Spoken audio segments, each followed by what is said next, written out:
آپ positive رہیں کہ جی یہ میرا کام ہے کہ ان کو میں اپنے چرچ میں لاؤں, ان کو انگیج کروں, ان کے ساتھ بیٹھوں, ان کے ساتھ اٹھوں.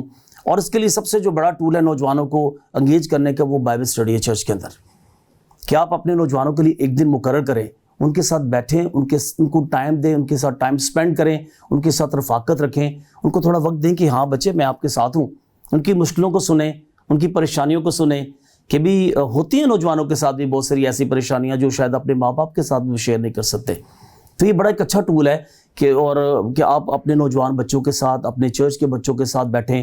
اگر وہ الگ نہیں بیٹھنا چاہتے, الگ ان کو ملیں, ایک ایونجلزم سوچ کے ساتھ کہ ان کو ایک پازیٹیوٹی کے ساتھ ان کو ملے کہ ہاں بچے آپ کے ساتھ کیا پرابلم ہے, آپ چرچ کیوں نہیں آ رہے, آپ بائبل اسٹڈی میں بھی نہیں آ رہے, مجھ سے ناراض ہیں, کیا وجہ ہے. تو کسی بھی طریقے سے آپ نوجوان کو, اگر ایسا نہیں ہوگا تو ان کا فیوچر بہت زیادہ ڈارکنس کی طرف جا رہا ہے. یہاں ایک اور چیز جو جیسے آپ بات کر رہے ہیں, یہ ایک وجہ ہے, اور اس کی وجہ جہاں تک میں نے اس کو دیکھا ہے اور میری ملاقات ہوئی ہے نوجوانوں سے, یہاں پر ایک بات بہت خاص ہے, وہ اہم بات ہے, وہ یہ ہے کہ اکثر ان کا یہ کہنا ہے کہ ہم پر چیزوں کو تھوپا جا رہا ہے, ہماری سنی نہیں جا رہی. جیسے کہ ابھی آپ کہہ رہے تھے, تو اگر سن کر اور اس پر ہم یہ کہیں کہ ہاں آپ یہ کام کریں جو آپ کرنا چاہتے ہیں, ہم اس کو دیکھیں گے. اگر آپ کی سمت چینج ہوگی تو پھر ہم آپ کو وہاں سے کہیں گے کہ آپ اس سمت میں نہ جائیں, یہ درست راستہ نہیں ہے. تو شاید پھر اس میں کچھ تھوڑی سی تبدیلی جو ہے وہ ہمیں دیکھنے کو ملے, اور پھر جہاں ہم نتائج کی بات کر رہے ہیں ہمیں نتائج اچھے ملے. تو ہم تھوپے نہ, بلکہ ان کو رائے دیں اور ان کی سنیں کہ وہ کیا کہتے ہیں. اس کو کس طرح سے دیکھیں گے آپ؟ بالکل سر, ماں باپ کو کبھی بھی اپنے فیصلے اپنے بچوں کے اوپر تھوپنے نہیں چاہیے, کے ساتھ زبردستی نہیں کرنی چاہیے. لیکن اس کا دوسرا جو پیچھے اس کی دوسری جو بات ہے, ماں باپ کو ان کو اکیلا چھوڑنا بھی نہیں چاہیے. ان کے اوپر نظر رکھیں والدین کی, وہ بچے ہمارے کہاں جا رہے ہیں, ان کی محفل کیا ہے, ان کا اٹھنا بیٹھنا کیا ہے, ان کی صحبت کیا ہے, وہ کس کے ساتھ بیٹھ رہے ہیں, کس کے ساتھ نہیں بیٹھ رہے, کالج جا رہے ہیں, ان کی فرینڈشپ کون سی ہے, ان کے دوست کون سے ہیں. ماں باپ کو کبھی بھی اپنے فیصلے اپنے بچوں کے اوپر زبردستی نہیں کرنے چاہیے. بچوں کو بھی موقع دیں, نوجوانوں کو بھی موقع دیں کہ وہ اپنے فیصلے خود بھی کر سکیں. لیکن اگر وہ نوجوان بھی ہو جائے گا تو والدین کے لیے وہ بچے ہی ہیں, لیکن چیک اینڈ بیلنس رکھنا چاہیے, اور ان کے اوپر نظر رکھیں کہ ان کا اٹھنا بیٹھنا کن کے ساتھ ہے. کیونکہ کلام مقدس میں لکھا ہے کہ بری صحبتیں اچھی عادتوں کو بگاڑ دیتی ہیں. تو ماں باپ تو ساری زندگی اپنے بچوں کو نہیں بھولتے, وہ شادی شدہ بھی ہو جائیں پھر بھی والدین سمجھاتے رہتے ہیں. اگر کوئی آپ کا بچہ شادی شدہ بھی ہے, اگر وہ کوئی غلط کام کرتا ہے, بچہ باپ پھر بھی اس کو کان سے پکڑتے ہیں, بیٹا یہ کیا کر رہا ہے, اس کو اس طرح کرنا ہے, آپ نے اس طرح کرنا ہے. تو چیک اینڈ بیلنس رکھنا چاہیے. دیکھیے بچوں کو ان کی مرضی کے مطابق بھی تھوڑا سا آگے بڑھنے کا آپ کو جذبہ دینا چاہیے.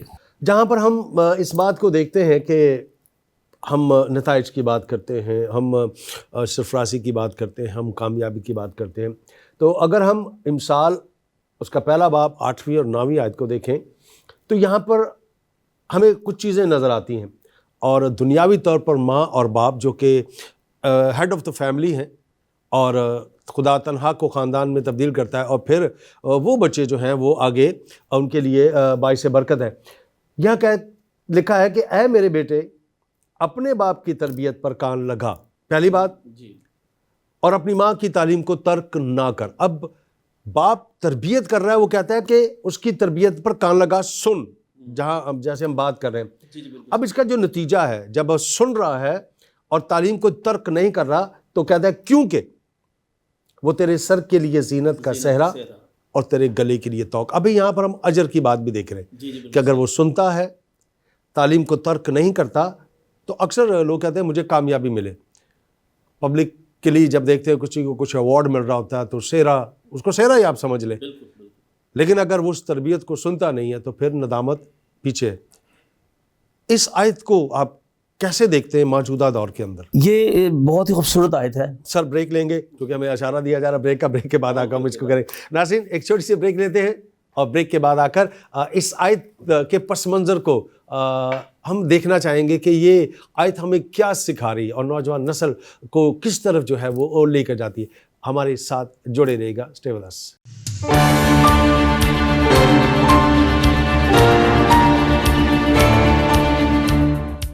Welcome back. پروگرام خدا کے لوگ میں آپ کو خوش آمدید کہتا ہوں. جنہوں نے ابھی ہمیں جوائن کیا, میں یہاں بتاتا چلوں کہ آج کے ہمارے یہ نشست ہے, اس کا موضوع ہے نوجوان نسل, اور آج کے ہمارے مہمان ہیں خدا کے خادم جن کا تعلق پشاور سے ہے.